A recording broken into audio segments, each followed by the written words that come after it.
ഇന്ധന വില വർധനവിൽ പ്രതിഷേധം. CPI Krishnapuram south local committee dharna സംഘടിപ്പിച്ചു. ഇന്ധന വില വർധനവിൽ പ്രതിഷേധിച്ചാണ് CPIയുടെ നേതൃത്വത്തിൽ ധർണ സംഘടിപ്പിച്ചത്. CPI കൃഷ്ണപുരം സൗത്ത് ലോക്കൽ കമ്മിറ്റിയുടെ നേതൃത്വത്തിൽ പ്രതിഷേധം സംഘടിപ്പിച്ചു.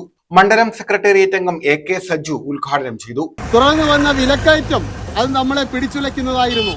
ഇന്ധന വില വർധനവ് നമ്മുടെ എല്ലാ ദൈനംദിന ജീവിത വസ്തുക്കളുടെയും വില വർധനവിന് കാരണമായി. ഇന്നും കേന്ദ്രം കണ്ണു തുറക്കുന്നില്ല.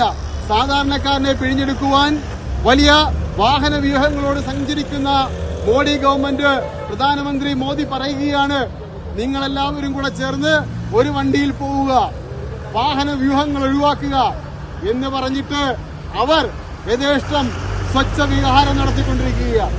സെക്രട്ടറി ഷമീന ഷാനവാസ് അധ്യക്ഷത വഹിച്ചു. ഓച്ചിറചന്ദ്രൻ, ബിന്ദു രാജേഷ്, KV ദിവാകരൻ, Y റഷീദ്, അനൂപ് ചന്ദ്രൻ, ഇർഫാൻ നിഷാദ്, N നസീർ, K ഗോപാലകൃഷ്ണപിള്ള തുടങ്ങിയവർ പങ്കെടുത്തു. News bureau, Kayamkulam.